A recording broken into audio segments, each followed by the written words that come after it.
नमस्ते दोस्तों, आप सभी का स्वागत है। दोस्तों, कौन से विशेष कारणों की वजह से पापी लोगों पर माता लक्ष्मी जी प्रसन्न रहती हैं? दोस्तों, आप सभी ने भी अक्सर देखा होगा कि जो लोग पाप का सहारा लेकर जीवन यापन करते हैं, झूठ बोलकर, धोखा देकर, सीधे सज्जन लोगों को मूर्ख बनाकर धन कमाते हैं, वे लोग अधिक धनवान और खुशहाल जीवन जीते हैं। जो लोग लूटपाट करके, बेईमानी करके एवं असली चीजों की जगह नकली माल बेचकर धन कमाते हैं, वे ईमानदार लोगों की अपेक्षा अधिक सुखी मालूम पड़ते हैं। ऐसा क्यों है? जो लोग धन कमाने के लिए छल और हिंसा का सहारा लेते हैं, वे क्यों अधिक फलते फूलते रहते हैं? माता लक्ष्मी उन्हीं के ऊपर अपनी कृपा क्यों बरसाती हैं? माता लक्ष्मी ऐसे पापी लोगों पर ही अपनी कृपा क्यों बनाए रखती हैं? चलिए दोस्तों, इसे हम एक अमेजिंग कथा के माध्यम से जानते हैं। दोस्तों, एक समय की बात है, भगवान शिव और माता पार्वती कैलाश पर्वत पर विराजमान थे। ठंडी शीतल हवा बह रही थी। चारों तरफ बर्फीली पहाड़ियों पर पड़ी बर्फ श्वेत चांदी के समान चमक रही थी। माता पार्वती के मन में एक कौतूहल उत्पन्न हुआ। माता पार्वती भगवान शिव से कहने लगीं कि हे भगवान, आप तो स्वयं तीनों लोकों के स्वामी हैं, तीनों लोकों के रचयिता हैं, तीनों लोकों के पालन करता हैं, क्योंकि ब्रह्मा, विष्णु, महेश तीनों एक ही शक्ति के अलग अलग रूप हैं। माता पार्वती बोली, हे देवादित्य, मैं आपसे यह जानना चाहती हूँ कि संसार में जो लोग पापी, अत्याचारी और अहंकारी लोग होते हैं, वे हमेशा सीधे सज्जन, भोले भाले लोगों को कष्ट पहुंचाते रहते हैं, कभी धार्मिक अनुष्ठान नहीं करते। वे लोग हमेशा ही सुखी क्यों रहते हैं? वे सभी धनवान होते हैं। अक्सर पापी, धूर्त लोग ही क्यों वैभवशाली होते हैं? क्या देवी लक्ष्मी ऐसे ही लोगों से अधिक प्रसन्न रहती हैं? हे देवादार, मैं आपसे जानना चाहती हूँ, कृपया मुझे इस विषय में संक्षेप में समझाइए। जब भगवान शंकर ने माता पार्वती की बात सुनी, तब भगवान शिव माता पार्वती से कहने लगे कि हे देवी पार्वती, यह संसार सागर है, इसमें क्या हो सकता है, इसकी कभी कल्पना भी नहीं की जा सकती। चलिए, तुम्हारे प्रश्न का जवाब मैं उदाहरण देकर समझाता हूँ। माता पार्वती से इतना कहकर भगवान भोलेनाथ माता पार्वती को साथ लेकर जगत का भ्रमण करने के लिए चल देते हैं। जब भगवान शिव रास्ते में पहुंचते हैं, तो भगवान शंकर माता पार्वती से कहते हैं, हे देवी पार्वती, तुम्हारे प्रश्नों का समाधान भी हमारी इस यात्रा में छुपा हुआ है। आपके सभी प्रश्नों का हमारी इस यात्रा को करने के कारण उनका निदान हो जाएगा। आकाश मार्ग में ही माता पार्वती और भगवान शिव ने अपना भेष बदला और एक गरीब ब्राह्मण और ब्राह्मणी बनकर पृथ्वी लोक पर जा पहुंचे। वही दोनों जंगल के मार्ग से पैदल पैदल चल दिए मृत्यु लोक का भ्रमण कर रहे थे। दोस्तों, पृथ्वी लोक का नाम मृत्यु लोक इसलिए पड़ा क्योंकि यहाँ रहने वाले सभी प्राणी जन्म के बाद निश्चित रूप से मृत्यु को प्राप्त होते हैं। यह लोक कर्मों के अनुसार पुनर्जन्म और मोक्ष की यात्रा का महत्वपूर्ण केंद्र माना जाता है। दोस्तों, जब भगवान शिव और माता पार्वती चलते चलते जंगल के रास्ते से जा रहे थे, तब उन्हें रास्ते में एक कटे हुए वृक्ष की जड़ मिली, जिसकी पृथ्वी से थोड़ी ऊपर ठूंठ निकली हुई थी। और आप तो जानते ही हैं, जब कोई वृक्ष जड़ के पास से टूट जाता है तो उसकी थोड़ी सी ठूंठ बाहर रह जाती है। दोस्तों, उन्हें थोड़ा अंधेरा हो गया था। इसे आप भगवान शिव की माया भी कह सकते हैं। दोस्तों, भगवान शिव माता पार्वती के साथ जब जा रहे थे, तो अंधेरा होने के कारण भगवान शंकर को वह ठूंठ दिखाई नहीं दी और भगवान शंकर का पैर उस ठूंठ से टकरा गया। और जैसे ही उनका पैर उस ठूंठ से टकराया, तो भगवान भोलेनाथ आगे की तरफ गिर पड़े। भगवान भोलेनाथ जब जमीन पर गिर पड़े, भगवान भोलेनाथ उस समय ब्राह्मण के वेश में थे। ठूंठ के लग जाने की वजह से उनके पैर से रक्त निकलने लगा। अब तो माता पार्वती यह दृश्य देखकर घबरा गईं। माता पार्वती ने जल्दी से अपनी साड़ी फाड़कर उसमें से एक टुकड़ा भगवान शंकर के पैर पर बांधना आरंभ कर दिया। कपड़े की पट्टी माता पार्वती ने बांधी और भगवान महादेव खड़े हुए, तो वह पुनः उस ठूंठ को देखने लगे, क्योंकि उस ठूंठ की वजह से भगवान शिव को चोट आई थी। इसलिए वह उस ठूंठ से कहने लगे, हे टूटे हुए वृक्ष के ठूंठ, तुम बहुत विशाल हो जाओ। तुम्हारी ऊंचाई इस जंगल के सभी वृक्षों से ऊंची हो जाए। तुम्हारी शोभा सभी वृक्षों से अद्भुत हो जाए। वृक्षों में तुम सबसे बड़े वृक्ष कहलाओगे। भगवान शिव ने उल्टा उस ठूंठ को आशीर्वाद दे दिया। भगवान शिव के इस व्यवहार को देखकर माता पार्वती समझ नहीं पाई कि भगवान भोलेनाथ ने उस ठूंठ को श्राप देने के बजाय आशीर्वाद क्यों दिया। माता पार्वती से जब यह बात सहन नहीं हुई, तब माता पार्वती भगवान महादेव से कहने लगी, हे भगवान, आपकी लीला भी बड़ी विचित्र है। जिस ठूंठ से आपको कष्ट पहुंचा, जिसने आपको चोट पहुंचाई, आपके पैर से देखो कितना रक्त बह रहा है। जिस वृक्ष की जड़ से आप ठोकर खाकर गिर पड़े, आपने उसी वृक्ष को इतना विशाल होने का वरदान दे दिया। हे भगवान, ये आपकी कौन सी माया है जो मेरे समझ में नहीं आ रही है। आपके इस ठूंठ को आशीर्वाद देने के पीछे इसका क्या कारण है, मुझे समझ में नहीं आ रहा है। देवी पार्वती को अत्यंत थित देखकर भगवान शिव कहने लगे कि हे पार्वती, समय आने पर आपको इसका भी जवाब अवश्य ही मिल जाएगा। हमारी आज इस मृत्यु लोक की यात्रा बस इतनी ही थी। आपके केवल अब इस ठूंठ को कैलाश पर्वत से देखते रहना है कि इस ठूंठ में क्या परिवर्तन आता है। अब आप कैलाश पर्वत पर चलिए। हे भगवान, मुझे यह बताएं कि संसार के पापी लोग जो अहंकारी हैं, जो दुष्ट प्रवृत्ति के होते हैं, वे लोग क्यों सुखी जीवन व्यतीत करते हैं? दुष्ट लोग क्यों ज्यादा समृद्धिशाली होते हैं? तब भगवान शंकर ने फिर माता पार्वती से कहा कि हे देवी पार्वती जी, इस प्रश्न का जवाब आपको समय के अनुसार मिल जाएगा। आप धीरज रखिए और समय के आने का इंतजार कीजिए। दोस्तों, अब इधर जंगल में क्या होता है कि जो ठूंठ था जिसे भगवान शिव ने विशाल होने का वरदान दे दिया था, अब तो वह ठूंठ बहुत अधिक विशाल वृक्ष के रूप में परिणित हो गया। उस ठूंठ से एक अंकुर फूटा और धीरे धीरे एक विशाल वृक्ष का रूप लेता चला गया। वह वृक्ष अब बहुत बड़ा हो गया था और जितने भी उस जंगल में वृक्ष थे, उन सभी वृक्षों से उसकी ऊंचाई बहुत अधिक हो गई थी। धीरे धीरे वह वृक्ष लंबी लंबी शाखाओं वाला और घनी छाया वाला बनता चला गया। दूर दूर तक उसकी छाया फैली रहती थी। इसी बात का उस वृक्ष को अहंकार होने लगा। वह अपने से छोटे सभी वृक्षों को देखकर हंसता था और उनकी खिल्ली उड़ाता था। घमंड से हर समय सर उठाए रहता था। वह ना तो किसी वृक्ष से मिलकर रहता था और ना ही किसी को अपने आगे कुछ समझता था। परंतु दोस्तों, इस पूरी प्रक्रिया को भगवान भोलेनाथ और माता पार्वती कैलाश पर्वत पर बैठे बैठे देख रहे थे। तब भगवान भोलेनाथ ने कहा, हे देवी पार्वती, मैं आपको एक बात और बताना चाहूंगा कि जो व्यक्ति जैसा होता है वह अपने स्वभाव को कभी नहीं छोड़ता। दुष्ट व्यक्ति कभी भी अपनी दुष्टता से बाज नहीं आता है। कई बार कुछ लोग धन, पद, प्रतिष्ठा पाकर गर्व से भर जाते हैं और यह भी सच है कि वे सभी फिर से उतनी ही जल्दी नष्ट भी हो जाते हैं। अचानक से अगर किसी को शक्ति मिल जाए, धन मिल जाए, तो यह स्वाभाविक है कि वे अपने आपे से बाहर जरूर हो जाएंगे।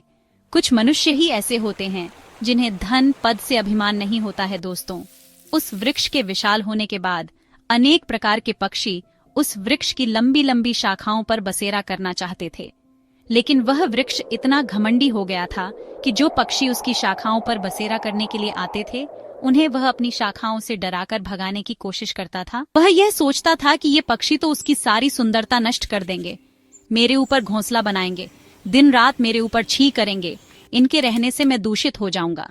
दोस्तों, उस पेड़ के मना करने के बाद भी जब सभी पक्षी उसके ऊपर अपना घोंसला बनाकर रहने लगते हैं, तो वह अपनी उसी शाखा को नीचे गिरा देता था, अपने पत्तों को पतझड़ कर देता था। कई बार तो उसने पक्षियों के अंडे और बच्चों को नीचे गिरा दिया। इस वजह से पक्षी लोग बहुत दुखी हुए। वे मन ही मन उस वृक्ष को कोसने लगे। दोस्तों, उस दुष्ट वृक्ष की इस करतूत भगवान शिव के साथ माता पार्वती भी देख रही थीं। धीरे धीरे जब बसंत ऋतु का आगमन होता है, वृक्ष पूरी तरह से पतझड़ होकर फिर से नई डालियां, नए पत्ते धारण करता है। दोस्तों, आप सभी तो जानते ही हैं कि बसंत ऋतु में वृक्ष कितना सुंदर हो जाता है।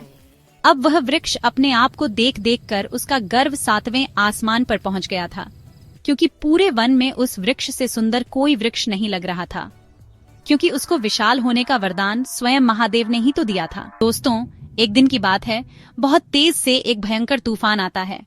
तूफान का वेग इतना प्रबल था कि जंगल के सारे वृक्ष भयभीत होने लगे थे, लेकिन वो वृक्ष अपने घमंड में चूर खड़ा मुस्कुरा रहा था।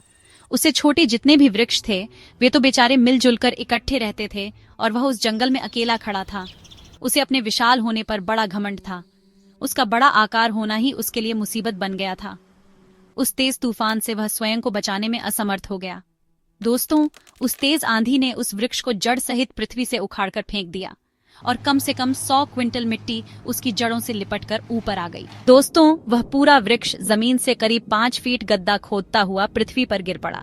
उसका बड़ा होना ही उसके विनाश का कारण बन गया। अब इस पूरी प्रक्रिया को होता हुआ माता पार्वती और भगवान शिव जी देख रहे थे। जब यह घटना घटी तो पुनः उसी मार्ग से भगवान शंकर और माता पार्वती संसार भ्रमण करने के लिए आते हैं। माता पार्वती को तो भगवान शंकर से अपने प्रश्न का अर्थ जानना था, इसलिए माता पार्वती ने भगवान शंकर से कहा कि हे भगवान, मेरी समझ में नहीं आता कि आप मेरे प्रश्न का जवाब कब देंगे। आपने उस ठूंठ को आशीर्वाद दिया, वह वृक्ष बना। वृक्ष बनने के बाद वह फिर से हाथी में टूटकर गिर गया। फिर भी अभी मुझे मेरे प्रश्न का उत्तर नहीं मिला। भगवान शंकर कहने लगे कि हे देवी पार्वती जी, चलो आज फिर से प्रत्यलोक चलते हैं और उसी पेड़ के पास चलते हैं। मैं आपको आपके प्रश्न का उत्तर उसी पेड़ के पास दूंगा। भगवान शिव के इतना कहते ही माता पार्वती उनके साथ उस वृक्ष के पास चल देती हैं। भगवान शिव और पार्वती जी साथ साथ उसी जंगल के रास्ते से जा रहे थे, जिस रास्ते में वह विशाल काय वृक्ष जड़ सहित उखड़कर नीचे पड़ा था। भगवान शंकर और माता पार्वती उसी स्थान पर आ जाते हैं। जब उस वृक्ष को गिरा हुआ माता पार्वती ने देखा, तब वह भगवान शंकर से कहने लगी कि हे भगवान, आपकी लीला भी कितनी विचित्र है। देखो, ये कितना सुंदर वृक्ष है, कितना विशाल वृक्ष है। इस वन में इसके मुकाबले का एक भी वृक्ष नहीं है। ये वृक्ष सबसे बड़ा है, सबसे सुंदर है। इसकी छाया कितनी सुंदर होगी, क्योंकि यह सबसे सघन भी है। तूफान ने कितना बुरा किया जो इस वृक्ष को जड़ सहित उखाड़कर पटक दिया। हे भगवान, यह देखो, बेचारा जड़ से ही नष्ट हो गया है। इसका क्या कारण है? हे प्रभु, इस सुंदर वृक्ष को आपने इतनी अल्पायु क्यों दी थी? भगवान शंकर माता पार्वती से कहने लगे कि हे पार्वती जी, तुम भी बड़ी भोली हो। जरा गौर से देखो, ये वही ठूंठ है जहां आज से कुछ साल पहले हम भ्रमण करने के लिए आए थे, और आपको जांच होगा कि इस ठूंठ से मेरे पैर में ठोकर लगी थी और मेरे पैर से बहुत रक्त बह गया था। मैं पृथ्वी पर गिर पड़ा था। ये वही वृक्ष है, ये वही ठूंठ है। परंतु हे पार्वती, मैंने उस समय इसे क्या वरदान दिया था, क्या आपको यह जानत है? तब पार्वती बोली, हाँ प्रभु, मुझे अच्छी तरह याद है। आपने इस वृक्ष को विशाल होने का वरदान दिया था और इसी बात को लेकर मैं बहुत चिंतित थी। महादेव कहते हैं, हे पार्वती जी, यदि उस समय में उस ठूंठ को उखाड़ता तो ना जाने मुझे कितनी मेहनत करनी पड़ती, और ना मैं उसको जड़ से उखाड़ सकता था। उसे जड़ से उखाड़ने के लिए मुझे अथक श्रम करना पड़ता। वह ठूंठ अत्याचारी और अहंकारी था, इसलिए उसका नाश करना मेरे लिए आवश्यक हो गया था। हे देवी पार्वती, मैंने इसीलिए उस ठूंठ को विशाल होने का वरदान दिया था। इसीलिए मैंने उससे कहा था कि तुम इस जंगल में सबसे बड़े बन जाओ। हे देवी, देखिए, यह वृक्ष विशाल हो गया। यह वही ठूंठ है जो इन सभी वृक्षों से बड़ा भी हो गया, और जब यह बड़ा हो जाता है तो फिर भी इसने अपना अहंकार नहीं छोड़ा। इसकी अकड़ ने ही इसे इस स्थिति में पहुंचा दिया है। यह जंगल के सभी वृक्षों से अपने आप को बड़ा समझने लगा था। पक्षियों को अपने ऊपर बसेरा नहीं करने देता था। यह यात्रियों के लिए भी छाया करने से पहले पत्तों को झाड़ देता था। इसलिए यह वृक्ष बड़ा अहंकारी था और बड़ा पापी था। इसने अपने जीवन में कोई भलाई का काम नहीं किया था। और याद रखना, जो लोग सिर्फ नाम के बड़े हो जाते हैं, उनसे किसी को कोई सुख नहीं मिलता।